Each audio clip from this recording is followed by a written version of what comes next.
Hey there, been a while since that first video. What have I been up to since then? Ah, well, what any good creator does when they get any sort of momentum. Sink dozens and dozens of hours into a video game. Thankfully, this is a game that I really like, and it's the one that we'll be talking about today. Xenoblade Chronicles. And I know this is gonna sound really, really dumb, but I want to talk about this. Just this. Title screens are one of the first things you see when starting a game. Besides, having the logos of every company involved with making it thrown at you as a slow PowerPoint. Now, having a good title screen doesn't make or break a game, but the best ones can do more than leave a good first impression. They can get the player excited and invested in the journey ahead before they even get a chance to actually play it. I think one of the best examples of a good title screen is Xenoblade Chronicles. Enough chit-chat though. That last video was statistically boring as sin, so I won't waste any more time. Just as a quick disclaimer, the majority of this video will only have mild spoilers up to the end of about chapter 3, but there'll be one section near the end where I'll be talking about some stuff in the late game, so I'll let you know when we're at that point. Without further ado, let's get started. The first big thing I want to talk about is the composition of the title screen. It does a fantastic job showing the idea of less is more. There's actually very few distinct objects in the one shot that we're viewing. We see a vast open field, some broken machinery nearby, the silhouette of a couple trees in the distance, a gorgeous view of the horizon and clouds passing by that takes up the majority of the screen, and the centerpiece of it all, the Monado.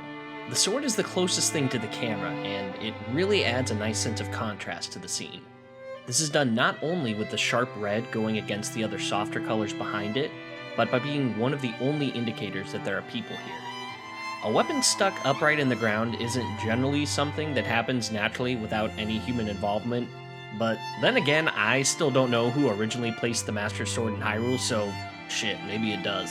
My favorite part of the composition is actually something that's not here, a title logo. Well, it's not there right away at least. If you don't input anything on your controller and just watch the sequence play out on the title screen, the only text that you'll see is a relatively non-intrusive prompt on the bottom right corner.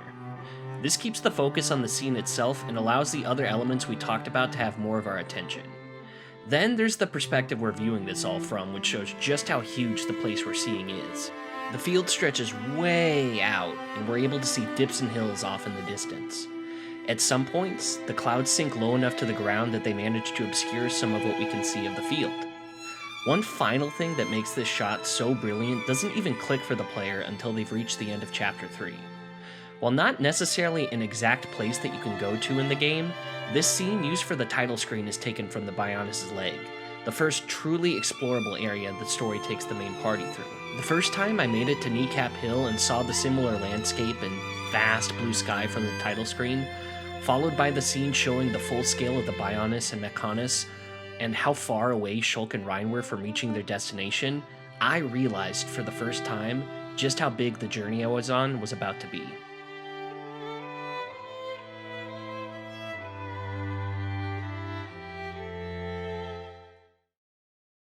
A lot of title screens are just static images. These are okay, I guess, but I've always enjoyed the ones that had movement to them. They feel like pictures in motion with a life and energy of their own. With Xenoblade's title screen, there are a few different examples of this that complement everything that we just got done talking about. Like I mentioned earlier, the clouds in the distance move across the horizon. Then there's the gentle breeze that's brushing across the grass, making for a more peaceful atmosphere. The best use of motion doesn't even have to do with the movement of an object, but the movement of time. The scene only lasts a few minutes, but during this time we see a gradual progression from daytime to sunset to evening, and then finally back to daytime. I love how the color of the sky slowly changes during this sequence. The transition to sunset has a soft orange start flowing in from the right side of the horizon until it's completely overtaken the bright blue that used to be there. And the transition to evening has that orange gradually fade into the black night sky, revealing numerous stars when it does. The Monado also starts to glow with a teal light when the scene shifts to the evening, adding even more contrast to the darker colors surrounding it. It's also symbolic to how the Monado often lights the way in some of the most dire moments of the story. The motion of these things are relatively simple, yeah, but it's that simplicity that lets them breathe life and believability into the scene. There's one last non-spoilery aspect of the title screen I want to talk about. The music. The piece that plays over the scene is just known as the main theme, but I think that it's definitely worthy of carrying such an important label. It's got a beautiful melody that moves between piano, oboe, and violin that solidifies the peaceful energy. This makes more sense when you find out that it was Yoko Shimomura, the same woman who worked on the Kingdom Hearts series. Wait, no, god damn it, she brought the clue again. Now it's all over the place. God. Aside from that, the music has motion to it too that syncs with the passing of time that we had talked about. It starts off very quietly with just the piano at first. Slowly, more instruments start to come in and the tone grows stronger. This builds up to the transition to Sunset, where the oboe's entrance is timed with the sky's color beginning to change.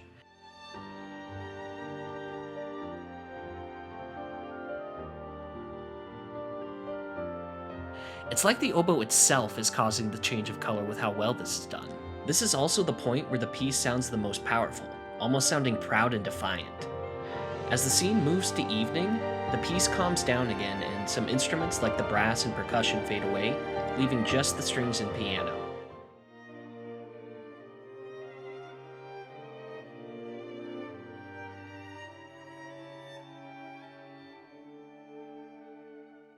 The softer tones that are left over, combined with the view of the star-speckled sky, make for a truly amazing visual. This leads into the conclusion of the sequence, which ends on a hopeful last chord as the day returns. By making the music progress steadily along with the visuals, it makes both stronger and more memorable than they would be if they were separate. So, we've reached the point of the video where we're getting into the deep spoilers. If you haven't made it to chapter 12, then this is the point where you should stop watching, try not to get distracted by all the side quests and fail horribly if you're anything like me, and come back and finish the video once you're done with that. We square? Alright, last chance. So 3, 2, 1... Okay, we're going to continue talking about the music. We talked a lot about theming in the last video, so to keep it brief here, I think it's one of the strongest elements of a game's soundtrack. Unlike the fairly consistent use of Dearly Beloved in Kingdom Hearts though, the main theme of Xenoblade is used very sparingly. In fact, it pretty much exclusively plays in scenes revolving around two specific characters. Our main character Shulk and the female lead Fiora. We learn early on that Shulk and Fiora have a really special relationship with one another, and together they seem to bring out the best in each other. When the Mechon attack Colony 9 at the end of Chapter 2 though, Fiora is seemingly killed while trying to protect Shulk. This loss becomes the driving force behind Shulk's motivation for the first half or so of the game. He's normally quite reserved and logical in his decision-making, but the pain he feels in this moment pushes him to leave home in search of revenge. It isn't until the end of Chapter 9 that we hear the main theme used outside of the title screen. The scene that plays out is one that the player has seen visions of since the beginning of the journey, with Shulk facing down Metalface and swearing that the Mechon will know the same pain that he caused his friend. A new face Mechon appears at this point and is soon revealed to be piloted by none other than Fiora, alive, well, and a bit possessed. All through this sequence, the main theme is playing. It's a major point in the story that I know I didn't expect to play out the way it did on my first playthrough, especially with how much the scene and the events leading up to it were foreshadowed. So having the main theme used here gives it a real emotional weight. The next time the main theme is used is in the one variation it has, aptly named Shulk and Fiora. This version of the theme has a much more conservative instrumentation than the orchestra used originally. It just uses strings, piano, and a dash of harmonica to add a wistful, nostalgic tone to certain parts. It's the piece that you're listening to right now over this part of the video.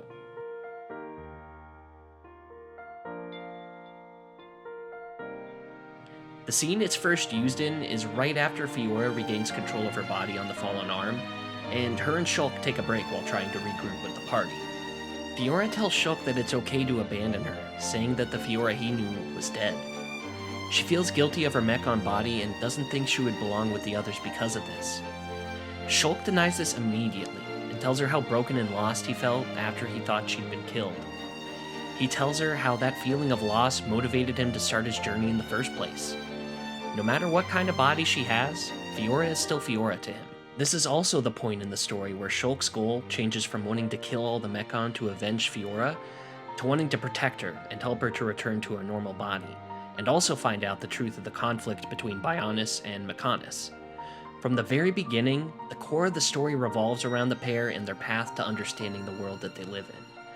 I love that this is reflected in the very first piece of music you hear when starting the game.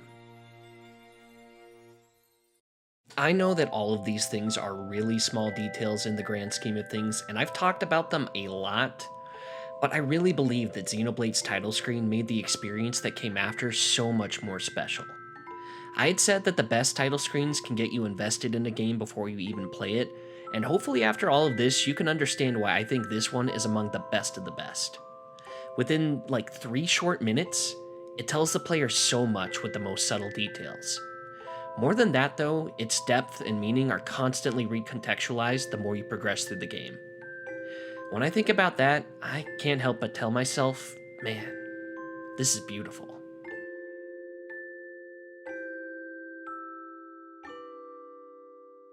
Hello, thank you again so much for watching the video. I'm going to be keeping the next few videos around as short as this one, just because like I was showing it with the stats for the first video in this one, it was really boring, so I'll keep it more focused from here forward. Even just watching this was a really obscure kind of nonsense topic, I think, to most people, so I appreciate you even watching this much. And also, any sort of interaction on the video, likes, comments, all that stuff is greatly appreciated. We're going to figure this algorithm thing out together. But alright, I'll see you again in the next video, hopefully soon.